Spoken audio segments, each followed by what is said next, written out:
Hey, salut, Dave Flo chez Trois-Rivières Chevrolet Big GMC Cadillac. Ce matin, je suis assis dans un Cadillac Escalade. En fait, dans la vidéo qui va suivre, vous allez voir, je vais vous montrer la plupart des commandes là, qui se retrouvent là, autour du volant. Alors, venez, on vous montre ça. Bon, commençons par les contrôles qu'il y a dans la porte. Alors, on va pouvoir apercevoir ici, ça c'est les contrôles pour nos sièges à mémoire. En fait, c'est assez simple à utiliser. Donc, il suffit au départ de faire le réglage de votre siège. Et ensuite, exemple, si vous êtes le conducteur numéro 1, donc on va appuyer sur 7 et 1. Il fait 2 petits bips. Il est pris en mémoire. Si jamais on était le conducteur numéro 2, on refait les ajustements du siège numéro 2 finalement. Et ensuite, on va refaire 7 et 2. Et donc, il va être réglé. Et même chose en ce qui concerne donc la sortie. Donc, il suffit de vraiment placer donc le siège à la position que vous auriez aimé lorsque vous allez vouloir sortir du véhicule. Et on fait la même manœuvre. 7 et le petit bouton ici. Il nous fait 2 petits bips. Et voilà, il est mis en fonction. Donc, une fois que vous avez fait le réglage de vos sièges à mémoire, il va falloir par contre les activer. Autant pour le siège que pour les positions de sortie. Donc, comme je vous dis, il suffit d'aller dans Réglage. On va ensuite dans le menu Véhicule. On va aller dans Confort et Commodité. Et donc, on va avoir Rappel automatique de mémorisation, on active.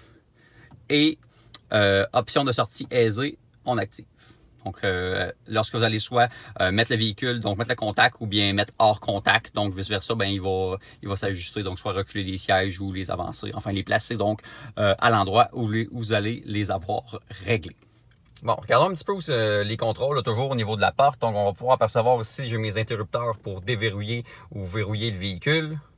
Juste ici, je vais avoir un bouton pour activer en fait la fonction des enfants ou la protection des enfants pour les portes arrière. Donc en fait, s'il est activé, vous ne pourrez pas, dis-je, ouvrir les portes arrière à partir de l'intérieur du véhicule.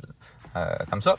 Ici, on a le bouton pour verrouiller les fenêtres, donc finalement empêcher que autre personne que le conducteur de contrôler ça. Donc vous voyez ici, j'ai mes interrupteurs de fenêtre. Sur le devant, j'ai mes interrupteurs pour mes miroirs électriques et j'ai les miroirs électriques ou plutôt à rabattement, dis-je, électrique. Donc, si on appuie dessus, ils vont se replier. Pour faire les réglages, justement, ben, il suffit, exemple, d'appuyer sur le côté que vous voulez régler. Et ensuite, on utilise les flèches ici, finalement, pour faire nos ajustements. Et une fois que c'est fait, on réappuie dessus. Comme ça. OK, parlons-nous maintenant des petits commutateurs qu'il y a ici. Donc, le premier, ça c'est pour le rétroéclairage de votre tableau de bord. Donc, on pourrait soit, finalement, diminuer ou augmenter l'éclairage. Le deuxième ici, c'est pour vos phares. Donc, généralement, on les laisse en mode automatique. Mais si on tourne la molette, on pourrait donc les allumer manuellement ou les fermer. Et à droite, donc ça va être le commutateur en fait pour le système à 4 roues motrices. Souvent, les gens vont le laisser en mode automatique, mais il faudrait dire non, moi je veux absolument que tu sois sur le 2 high qu'on appelle. Sinon, on voit ici, j'ai le 4 high et le 4 low. Donc, finalement, ce véhicule est équipé d'un transfer case à 2 vitesses. Donc, une boîte de transfert, dis-je, là, à 2 vitesses. OK, parlons maintenant des commandes qui se retrouvent sur le volant. Donc, si on part de la gauche, on va avoir nos commandes vocales. Tout de suite à droite ici, on va pouvoir recevoir mon avertisseur de collision avant. Donc, en fait, il sert à faire un pré-réglage sur une distance minimale qu'on doit respecter avec les véhicules devant nous. Et s'il détecte qu'on s'en approche de plus près, il va nous faire une alerte. Ici, on aurait le bouton pour raccrocher, le bouton ici pour le volant chauffant et finalement le régulateur de vitesse.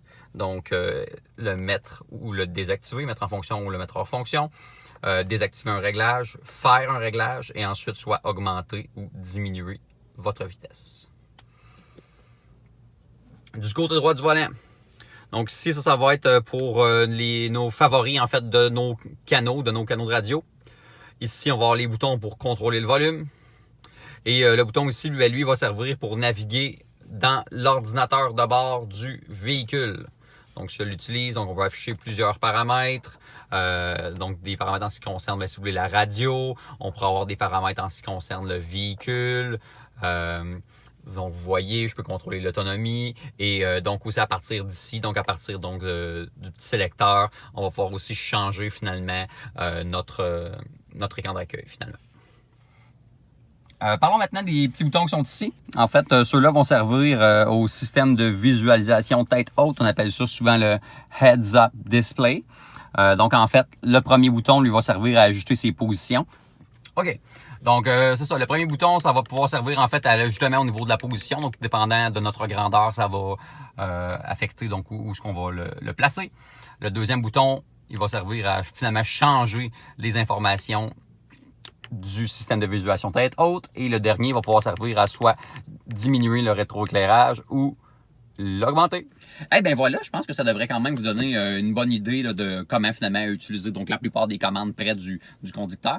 Néanmoins, si vous aviez d'autres questions à ce sujet, bien, vous pourriez visiter notre site web troisrivièrechevrolet.com, faire une demande d'information. Sinon, vous pouvez nous appeler ou nous texter au 819-801-6532 ou encore nous envoyer un courriel au web@troischef.com. Ça nous fera plaisir de vous diriger. Sinon, Dave Flo chez Trois-Rivières Chevrolet BMC Cadillac et on se dit à la prochaine fois.